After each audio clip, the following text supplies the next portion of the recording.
Why was Sabine able to finally use the Force at the end of Ahsoka Season 1? Well, Dave Filoni might have already begun to set up that answer in Star Wars Rebels. I didn't know Mandalorians developed a type of lightsaber. We didn't.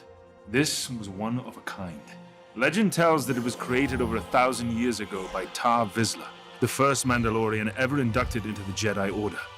After his passing, the Jedi kept the saber in their temple. That was until members of House Vizsla snuck in and liberated it. They used the saber to unify the people and strike down those who would oppose them. One time, they ruled all of Mandalore wielding this blade.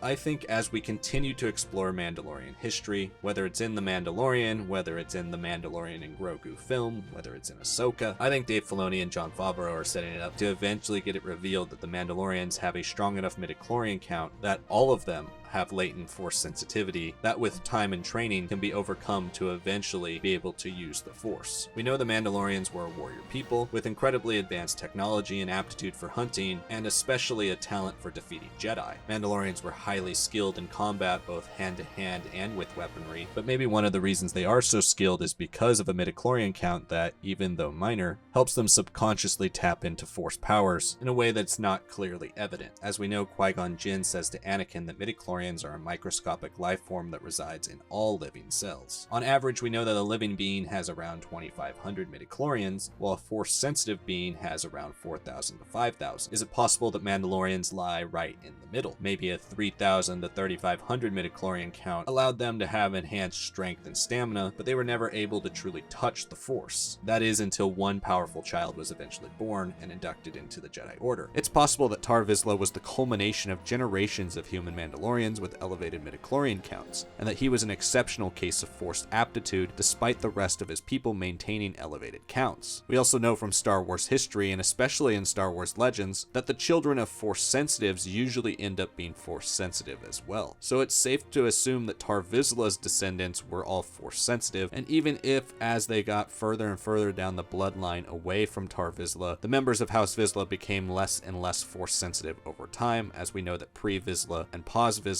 were not Force sensitive. It can still be assumed that they maintained an elevated midi-chlorian count that could offer future generations an ability to be able to touch the Force. Interestingly enough, in 2 BBY, when we are in the show Star Wars Rebels, we are introduced to Clan Wren and the family members of Sabine Wren. Clan Wren is sided with the Empire along with Clan Saxon during the Imperial era. However, they were a vassal of one particular famous Mandalorian house, House Vizsla. Knowing that House Vizsla dominated Mandalorian culture, with Tarre Vizsla being the Mandalore during his life, it's possible that Clan Wren could date all the way back to the same time of Tarre Vizsla, and could have grown alongside as a supporting clan. It's possible that with Clan Wren being connected to Clan Vizsla, one of those female descendants married into Clan Wren, and thus those midi-chlorians were passed all the way down the line until eventually we hit Sabine. All of this is to say that if a history of unregistered Force powers or latent Force sensitivity is established amongst the Mandalorians, and to take the idea that people who don't know they're Force sensitive are able to develop certain skills naturally without much training, then therefore beings with a little bit higher midi-chlorian counts, even if still low amongst Jedi, could eventually push and train enough to activate certain powers that might come across a little easier for someone with a higher midi-chlorian count like a Jedi. This type of enhanced ability by latent Force sensitivity is seen all the time throughout Star Wars. Darth Bane, before he was taken to the Brotherhood of Darkness, possessed an ability to read people's minds and enhanced physical strength and stamina. We see it on the flip side with a different type of person with Corran Horn, who's able to use his aptitude for the Force to improve his piloting skills, or Anakin with the pod racing. It's highly possible that fluctuating midi-chlorian counts across Mandalorians rarely got as high as 4,000, in which they would be looked at by the Jedi Order for Jedi training, but also rarely got as low as 2,500, which would make them just the average person. We know that Sabine has an aptitude for explosives and a strong internal voice powerful enough for her to create her own art. It's possible she would be a Mandalorian that has a higher midi-chlorian count than most, which through her intense training both as a Mandalorian warrior, her 10 years of training with Ahsoka, and her own innate skills, she was able to eventually manifest the power to use a Force push and a Force pull.